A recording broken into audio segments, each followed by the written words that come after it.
Bonjour Christian Poutot. Bonjour. On connaît votre nom. Il était indéniablement associé au GIGN. Tout le monde a parlé du GIGN ces derniers temps. Pour autant, le GIGN n'a pas vu le jour très facilement.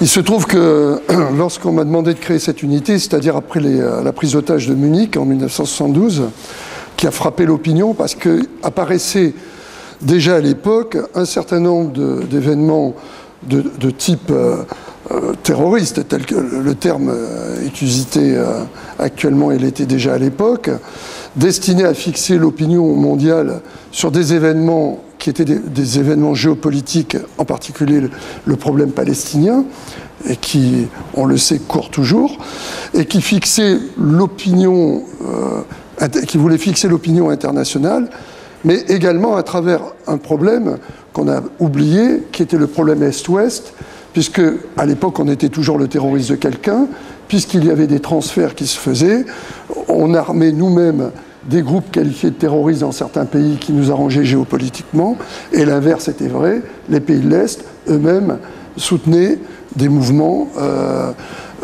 qui étaient à ce moment-là opposés à l'Occident.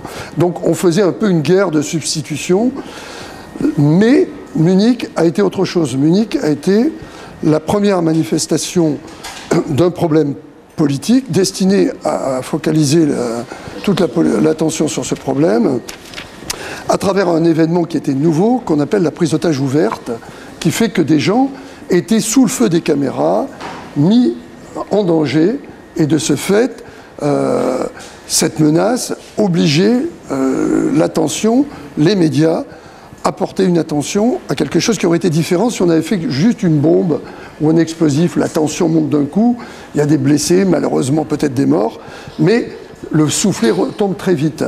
Une prise d'otage peut durer plusieurs jours, et à ce moment-là, tous les médias sont bloqués sur vous. Et c'était ça l'intérêt de la prise d'otage ouverte, et sur un événement majeur, qui était les Jeux Olympiques, où déjà à l'époque, beaucoup de caméras étaient braquées, même si les moyens étaient différents de communication que les moyens actuels.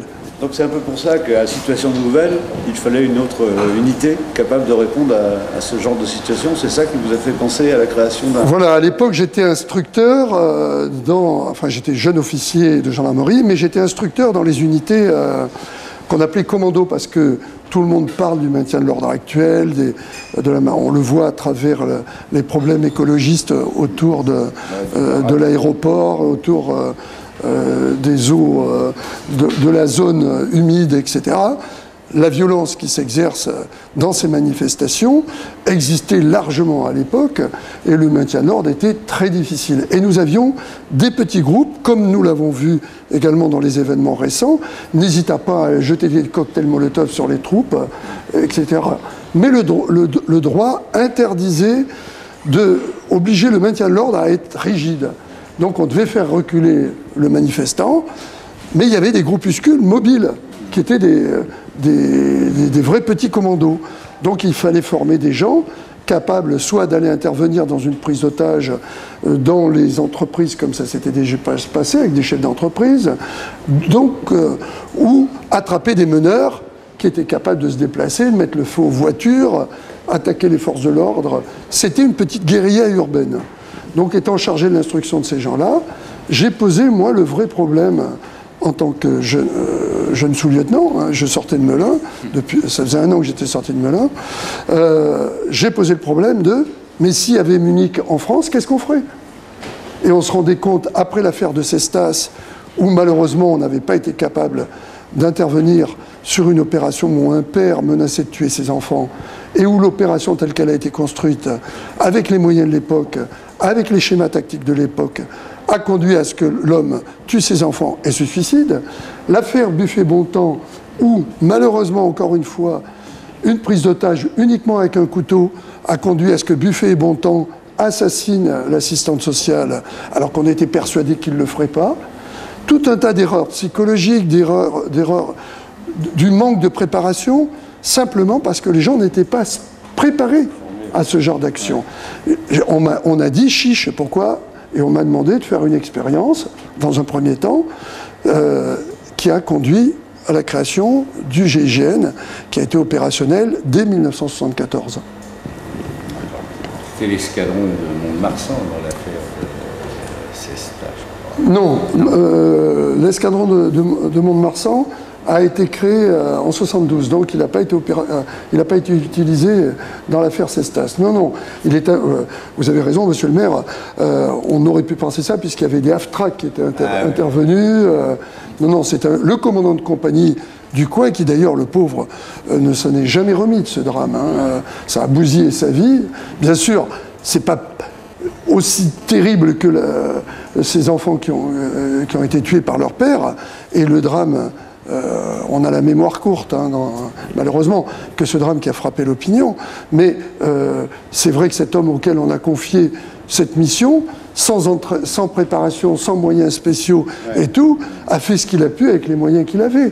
Et en omettant un élément psychologique important, un père ne tuera pas ses enfants de sang-froid. Alors, donc si vous voulez, vous avez les moyens qui sont une chose, et vous avez l'expertise psychologique, l'analyse, qui n'existait pas. Et il a fallu tout inventer. On peut dire que le GIGN a 40 ans maintenant. Eh oui. Comment a-t-il évolué? C'est-à-dire que vous êtes parti d'une unité spéciale en réclamant peut-être un armement différent, un armement de formation. Comment vous le jugez maintenant, 40 ans après, le GIGN? Est-ce qu'il est votre bébé, en quelque sorte? Est-ce qu'il a grandi de la manière dont vous le souhaitiez? Alors, si vous voulez, il y a du positif et un petit regret. Le positif, c'est qu'il y a maintenant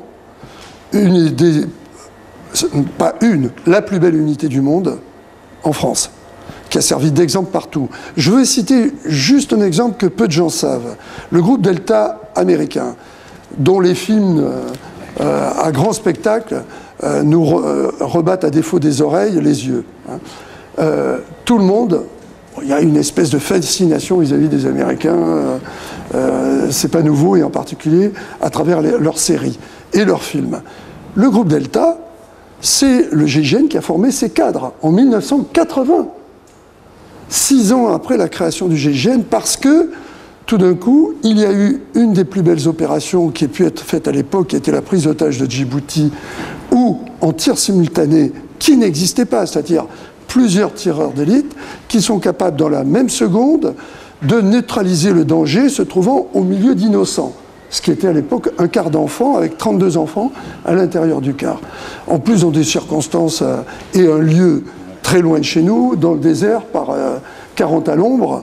Donc des conditions qui ont fait que l'opinion internationale, à l'époque, a été très marquée. Autant que cette opinion l'a été lorsqu'il y a eu Marignane en 1994, où là, dans un avion, vous le savez, le GIGN a neutralisé 4 terroristes. Djibouti, il y en avait 8.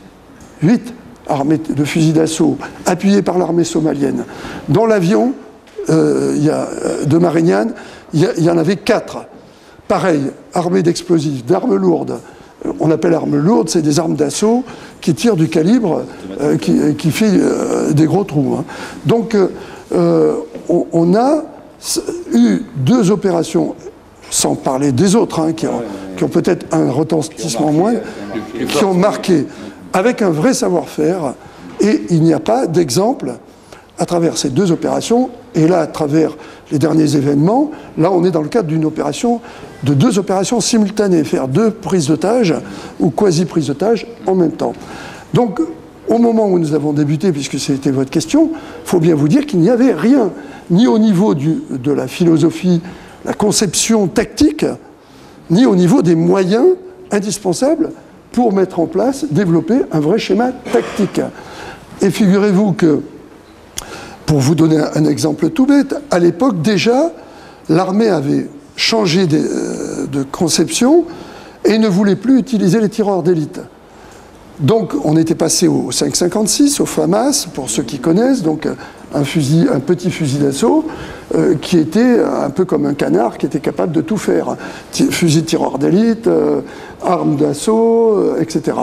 Avec un bipied. Or, malheureusement, les vraies armes de tireurs d'élite, telles que les Allemands l'ont inventées à la fois dans la Première Guerre mondiale, mais surtout dans la Deuxième Guerre mondiale. Pour ceux qui sont amateurs, il suffit de regarder Stalingrad pour voir ce que représente vraiment le poids opérationnel des tireurs d'élite dans des conflits. on peut toucher un chef, on peut toucher... Dites-vous bien qu'actuellement, avec certains fusils, on peut toucher à 1200 mètres un homme. Un homme. 1200 mètres. 1200 mètres. Donc, le vrai tir opérationnel tel qu'il a été fait à Djibouti, c'est 200 mètres, 200-300 mètres. Mais d'une manière très précise, on peut toucher jusqu'à 1200 mètres. Avec, en plus, pour ceux qui connaissent, des calibres 12-7. Donc, ce sont des carabines, enfin, des fusils qui tirent du 12-7. Hein, 12 000, c'est pas rien. Donc, pour vous dire, le fusil donc n'existait plus. On n'utilisait plus les FRF1. Et moi, j'étais convaincu tout de suite, à travers l'échec de Munich, de la prise d'otage de Munich que j'évoquais tout à l'heure, a permis de voir tout ce qu'il ne fallait pas faire. Je vous donne un exemple tout bête. Il y avait 8 preneurs d'otages, sans être un grand spécialiste. Vous me direz, oh, ils ont dû mettre au moins 8 tireurs d'élite. Eh bien non, il y en avait 5. Donc même si on ne sait pas calculer, même si on ne sait pas un spécialiste, il y a un vrai problème. Et ils ont pris, dans le choix qu'a fait la police, puisque quelques années plus tard, je rencontrerai les gens qui ont eu la lourde responsabilité, sans avoir de moyens non plus, la police allemande, je les ai rencontrés, ils m'ont dit on a choisi des types qui savaient tirer au fusil, parce qu'aucun de chez nous, nos policiers, savaient tirer au fusil. Donc ils ont pris des chasseurs. Ils ont demandé à des types, et la plupart ont utilisé ou des armes d'assaut du type HK avec des lunettes, qui ne sont pas des armes de tireurs d'élite, ou des armes de grande chasse. Pas de coordination des tireurs, divisé en deux, une équipe de 3 au sol, une équipe de 2 sur la tour de contrôle, pas de répartition des objectifs, ce qui fait que quand ils ont tiré, eh bien, ils ont tiré 2 fois sur les mêmes, et détail au niveau des communications, l'équipe qui était au village olympique quand on les a laissés partir, cette équipe aurait dû dire, mais la communication des moyens radio ne l'a pas permis, que celui qui décidait avait un chapeau, celui qui aurait dû être le premier objectif, tenez-vous bien, c'est celui qui a jeté la grenade dans l'hélicoptère qui a conduit à la mort des 12 otages. Donc, il aurait été touché, peut-être la détermination n'aurait pas été la même. Il y a toujours un meneur, un leader dans ce genre d'opération. Donc, toutes ces fautes accumulées ont conduit à l'échec de Munich. En décortiquant Munich, j'ai vu, j'ai compris tout ce il fallait ne pas faire et la préparation qui était nécessaire, ce qui a conduit à la mise au point du système de tireurs simultanés, du tir simultané, où dans la même seconde, ce qui se passe actuellement au GIGN en démonstration, 12 tireurs peuvent toucher 12 objectifs différents dans la même seconde. Bon, ce qui est un exploit exceptionnel, mais qui est indispensable si le groupe qui vous est opposé est un groupe important. Autant il peut y avoir, comme je l'ai mis en place au niveau du GIGN, et c'est fondamental de le dire, une éthique. L'arme ne peut pas être le prolongement du courage, et cette unité ne peut pas être l'exécuteur des hautes œuvres. Dire considérer qu'il vaut mieux ne pas avoir à les juger, et on les élimine tout de suite. Ça ne peut pas exister comme ça. Ça n'est pas possible. Il faut que les gens aient en tête, quand vous les formez, qu'ils ont jusqu'au bout engagé leur vie pour ramener devant la justice, d'abord libérer les otages, bien évidemment, ramener devant la justice les auteurs. On est en pays de droit, c'est fondamental. C'est une action de guerre en temps de paix. Il ne faut pas utiliser les mêmes armes que l'ennemi, sinon on se salit. Et vous avez l'impression que c'est ce qu'ils font actuellement, le GIGN, où on a plus l'impression de nous qui sont avant tout prêts à neutraliser, comme ils appellent ça, entre guillemets. Alors, non, je pense que, en ce qui concerne le GIGN, je ne vais pas parler pour le RAID, que je connais beaucoup moins bien, même si, à l'origine du RAID, les 15 premiers ont été formés au GIGN. En ce qui concerne le GIGN, ce principe fondamental est toujours mis en place, à tel point que dans la dernière opération, je n'ai plus la date exacte, où le preneur d'otage a blessé très gravement un homme du GIGN, il a été pris vivant. Ah ouais. Alors que dans l'affaire Mera, vous avez crié, pourquoi on ne l'a pas Dans la Fermera, c'était différent. Il fallait qu'il qu'il soit pris vivant pour qu'on comprenne ce qui avait sous-tendu son action. Bien sûr. Parce que c'est très important de déférer ces gens-là devant la justice, parce que on apprend des choses, même si on dit qu'ils parleront jamais, etc. On apprend des choses, et c'est fondamental. Depuis Ravaillac, Oui, attraper le vivant. oui, voilà, oui, absolument. Tiens, merci Monsieur le maire. Oui, Trotsky, oui. Trotsky aussi dit ne le tuez pas, la cigarde du corps. Oui. Oui, pour savoir Alors qu'il est la psychologie de ces il est gens-là. grièvement blessé. Je suppose que vous êtes un observateur attentif de ce qui s'est passé récemment, Il n'y a pas si longtemps. de prise d'otages. Quand on n'est pas dans le milieu du GIGN, du REN, on est de la population, on a l'impression qu'il y a eu une débauche de moyens, alors que finalement il n'y avait que 3 personnes. Est-ce que c'était proportionné, cette réplique? Est-ce que selon vous, tous ceux qui ont été mobilisés avaient une raison d'être là, ou est-ce que ça compliquait pas un peu, alourdissait pas la machine ou la mécanique? Alors, il y a un vrai problème sur ce qu'on appelle la gestion de crise. Quand j'étais en charge des Jeux Olympiques d'Albertville en 92, j'avais développé un système qui s'appelait Ramsès, peu importe son nom, qui est un système fondé sur ce qu'on appelle l'intelligence artificielle et qui est une aide au raisonnement tactique et à l'économie et à l'utilisation des moyens. Il est vrai que quand on a vu le déploiement de force qui a été fait autour de cet événement,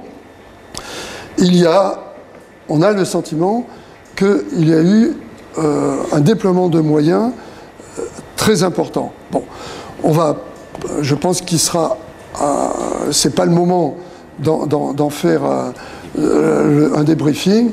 Ce débriefing, je pense, sera fait, étant entendu que tout le monde a conscience que s'il est utile ou indispensable que le citoyen se sente protégé, et ça fait partie du, comment dirais-je, du schéma tactique, de dire, voilà, on met tous les moyens pour résoudre la crise.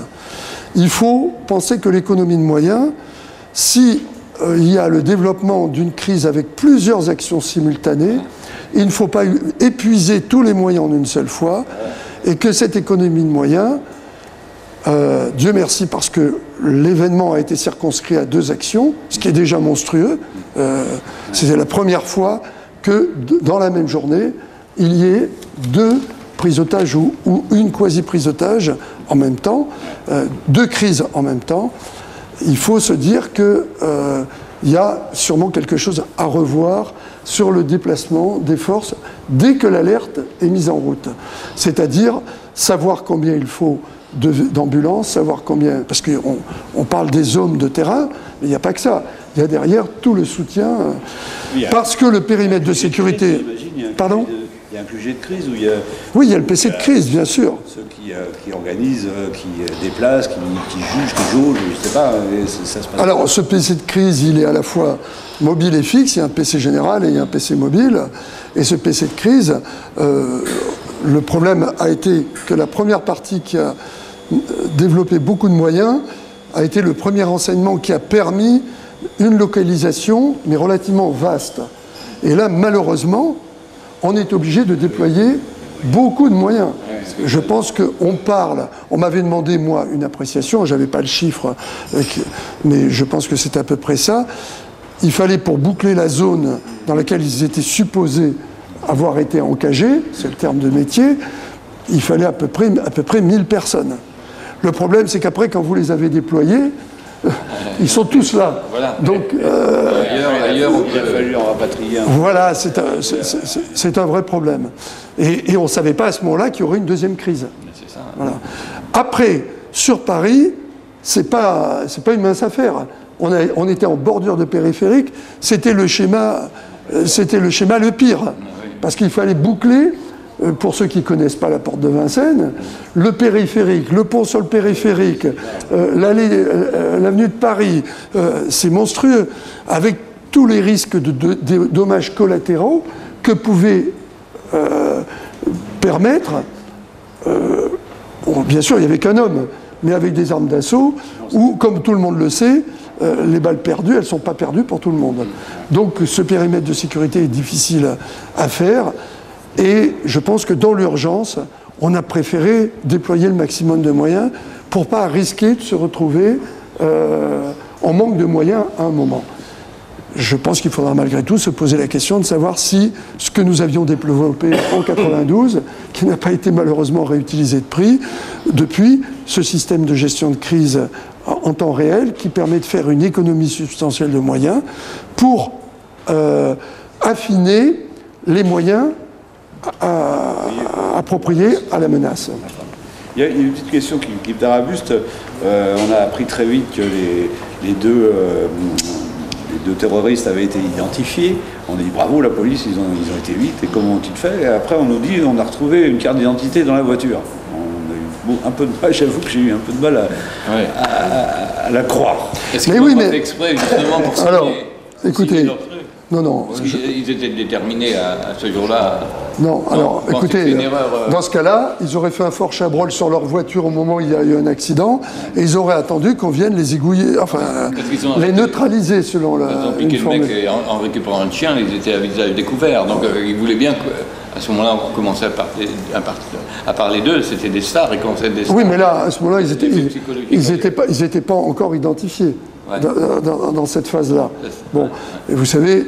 La notion de témoignage, elle est relativement... quand vous êtes sujette à erreur, quand vous êtes sous la pression d'un argument qui est autre chose que donne-moi ta voiture. Bon, quand vous voyez d'aussi près le canon de Kalachnikov, vous n'avez pas le temps de savoir si le mec est brun, a les cheveux courts, ça vous échappe.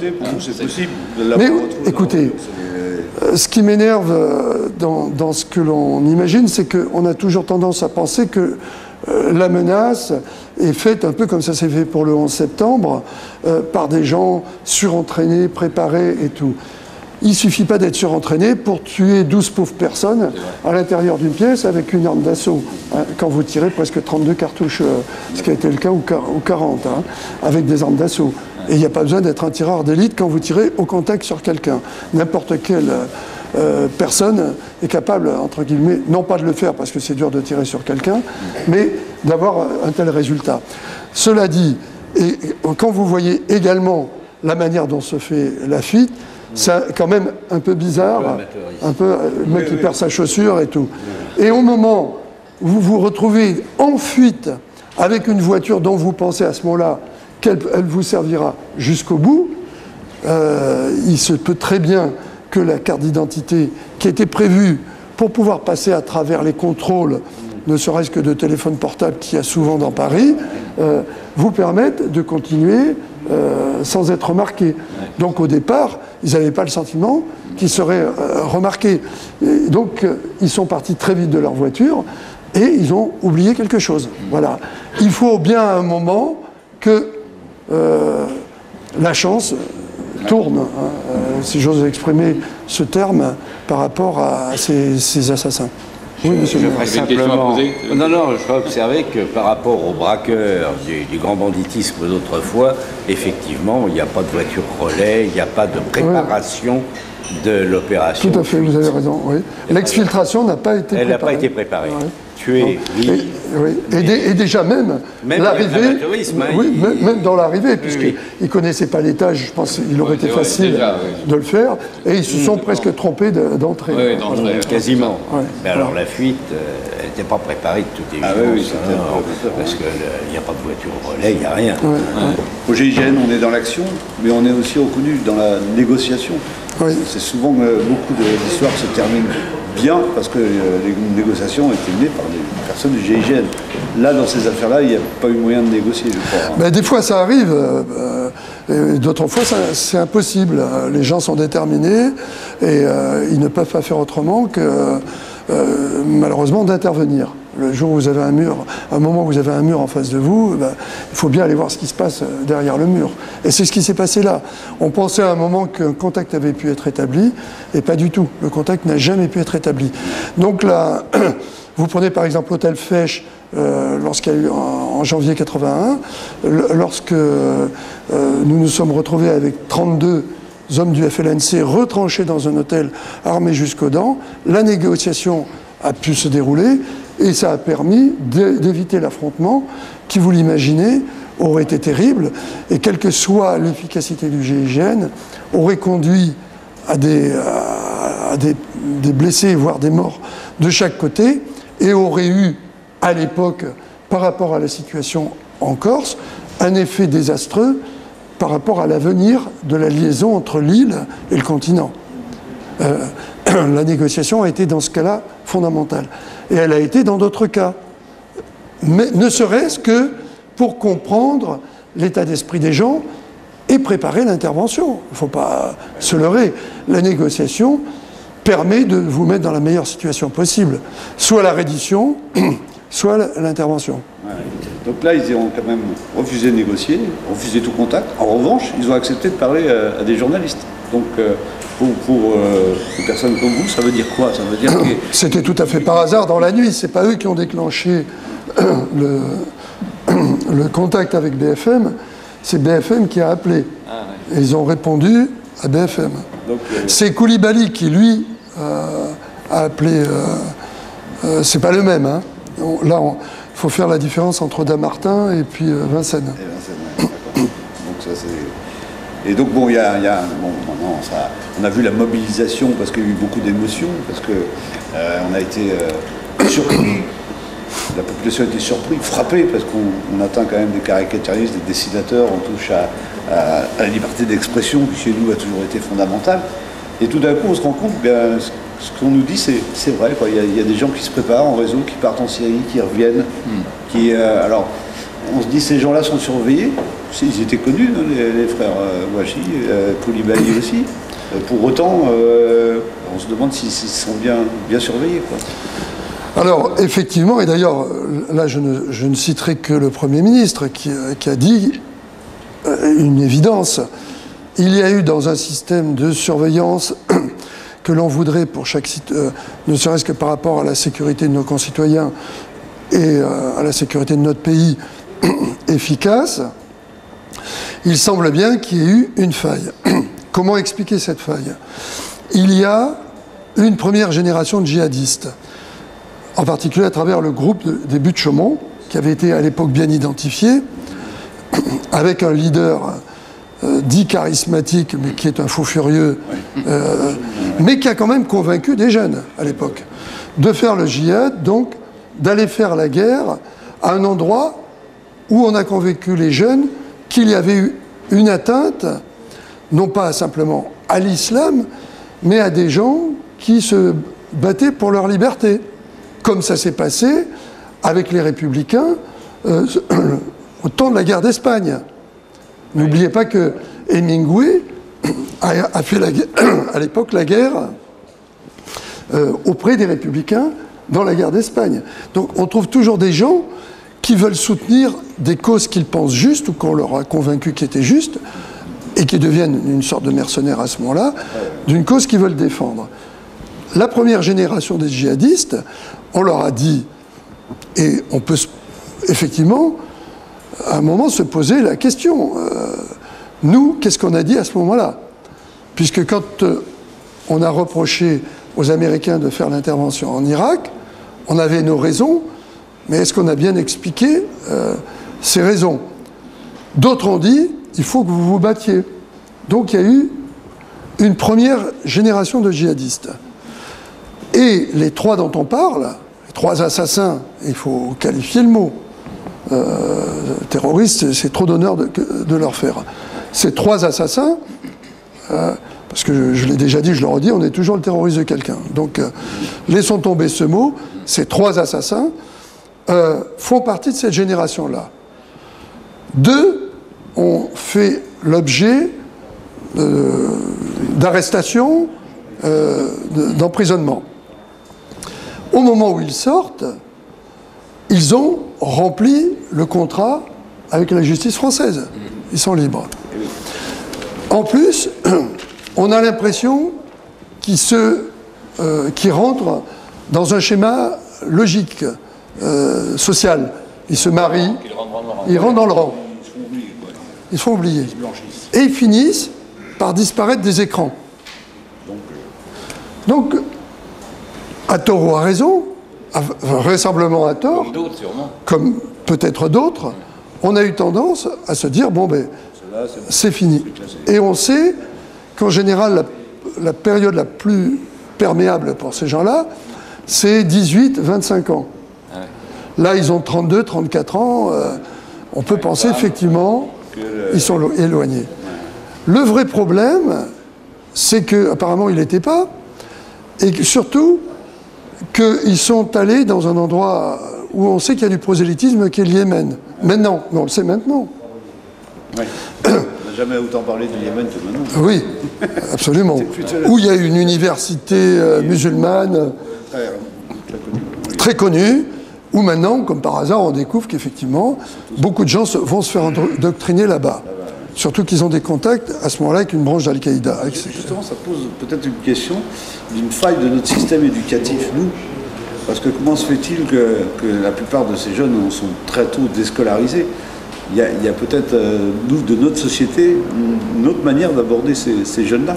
On ne sait pas, nous, les convaincre de nos je suis très content que vous me posiez la question, parce que on me pose toujours le côté factuel, le côté opérationnel, la réponse aux dangers qui arrivent, mais personne ne se pose la question de savoir pourquoi.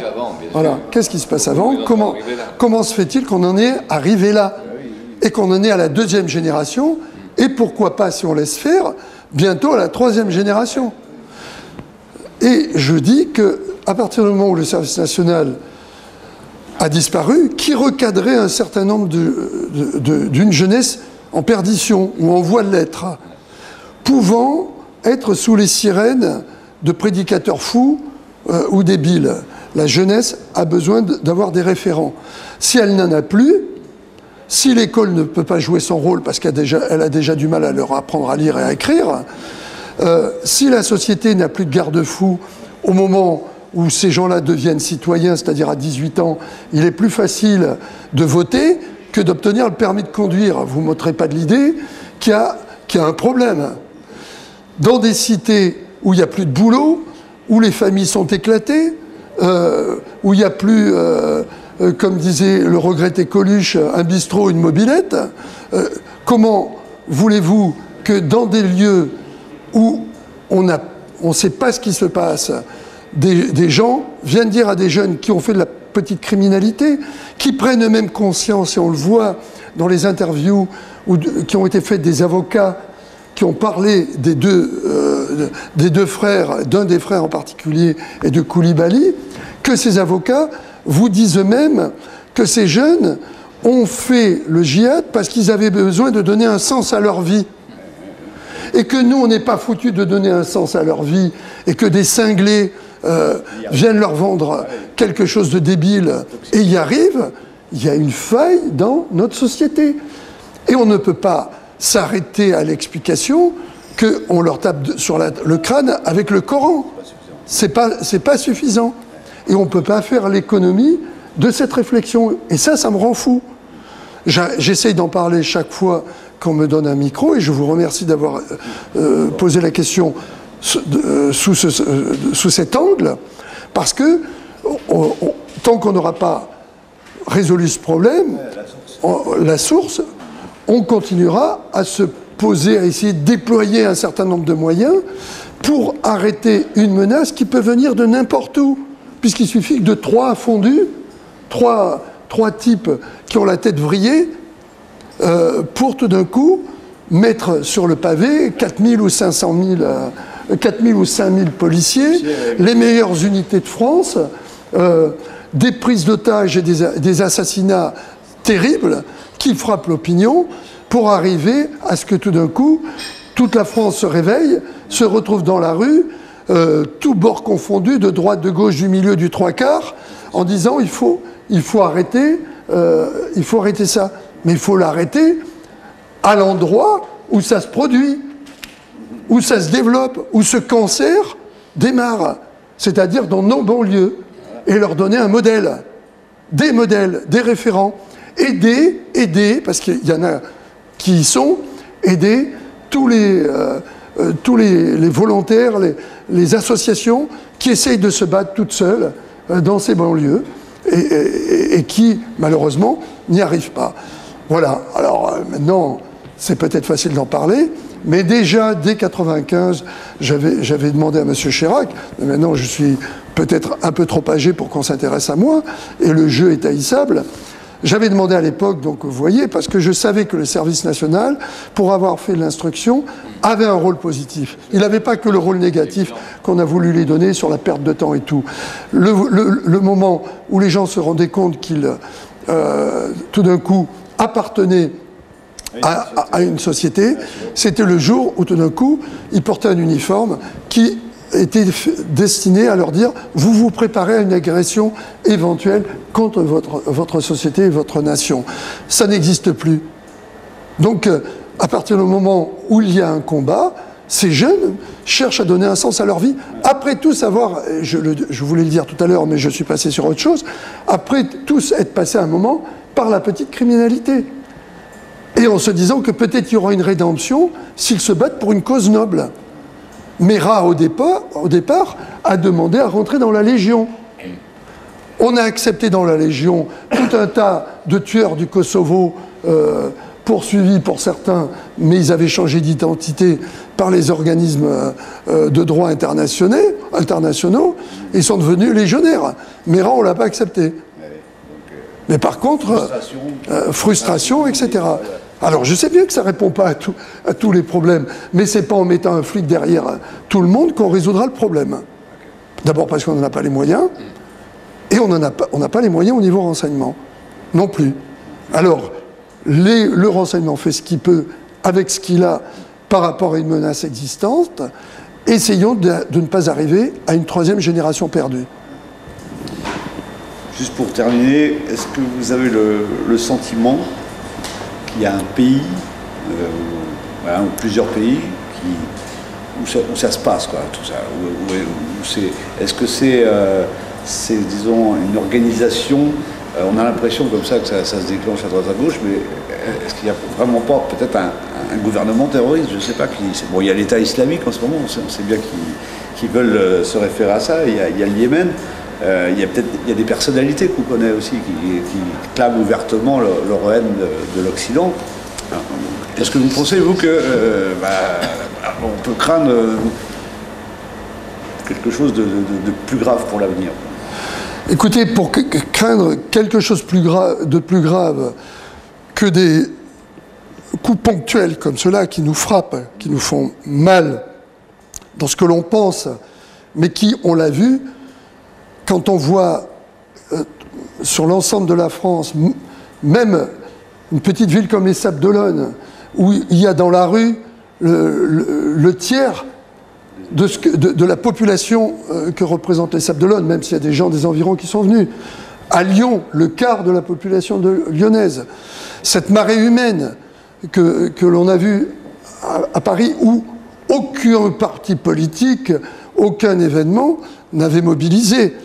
Avant d'effacer tout ça, c'est-à-dire notre pays, ce pays qui a une histoire, une force, qui a résisté à la Première Guerre mondiale, qui a résisté à la Seconde Guerre mondiale, il faut être complètement vrillé de la tête pour s'imaginer qu'une cause sur le fondamentalisme total,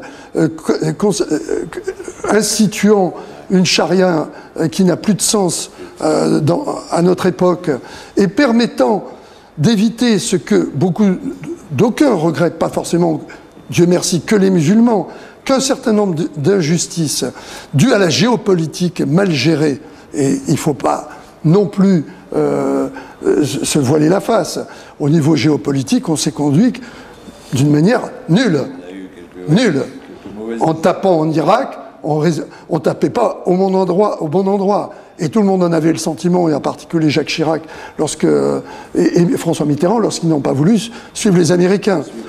Par contre, en tapant en Libye, même contre l'inébranlable Kadhafi, que, de toute façon, on n'avait quand même pas hésité à faire venir à Paris à un moment. Oui, oui. Donc il était à ce moment-là réhabillé, avec des vertus qu'à un moment, on ne lui trouvait plus. Et donc, on sait la déstabilisation. Donc, on n'a jamais que les dictateurs que l'on mérite. Et ces dictateurs, si on pense qu'ils sont indispensables au monde occidental, qu'on fasse en sorte que ça ne soit pas des prédateurs, qu'on les maîtrise. Pour que tout d'un coup, et on en revient aux fondamentalistes, comme ça s'est passé avec les frères musulmans et comme ça s'est passé partout, des États que nous soutenions, comme l'Égypte et Moubarak, l'Égypte de Moubarak, qui était un prédateur incroyable, comme en Tunisie Ben Ali, et on le savait que c'était des prédateurs. Et regardez la révolution tunisienne exceptionnelle, où les femmes ont pris une part importante et qui s'est faite pratiquement sans armes. On a voulu copier ce que l'on pensait être le printemps arabe. Tout d'un coup, au lieu de faire une révolution qui était une révolution sans armes, on a essayé de faire une guerre qui n'était pas la nôtre. Et on a vu la déstabilisation que l'on a produite. N'oubliez pas qu'un certain nombre d'armes que l'on a données en Libye se retournent contre nos soldats actuellement en Afrique. On le sait. Donc on joue aux apprentis sorciers. Il y a des problèmes qui existent. On essaye de les résoudre progressivement. Des problèmes qui fixent le monde musulman, qui tout d'un coup considèrent, enfin pas le monde musulman, des musulmans qui considèrent qu'effectivement on s'en prend aux musulmans. Et il ne faut pas se voiler la face, le problème palestinien en est un, et je trouve formidable la décision qui a été prise dans un premier temps de reconnaître l'existence de la Palestine, parce qu'à terme, il faudra bien que deux pays coexistent, voire et une synergie. Il ne faut pas oublier qu'il y a des Palestiniens qui travaillent en Israël. Hein, voilà. Donc il faudra qu'on arrive à une paix durable qui ne pourra plus servir de prétexte à tous ces prédicateurs qui disent que ce qui se passe n'est pas un problème géopolitique, mais un problème contre les musulmans. Voilà. Alors, bien sûr, c'est facile d'en parler devant vous, devant des caméras, mais je pense qu'il faut se poser. Ça prendra du temps, mais il faut y arriver. Et je crois que la reconnaissance récente par l'État français et la présence dans cette manifestation de Mahmoud Abbas et de Netanyahou est hautement symbolique. Et on a besoin de symboles à un moment pour croire qu'il pourra se passer quelque chose. Qui pouvait imaginer que le mur de Berlin tomberait du jour au lendemain. Voilà. Et malheureusement, on a vu un autre mur se construire alors qu'on voulait absolument qu'il y en ait un qui tombe. Avouez quand même que de temps en temps, on se tire des balles dans le pied. Ah, c'est clair. C'est toute la complexité humaine. Ouais. Merci Christian Ponto. Mais je vous en prie.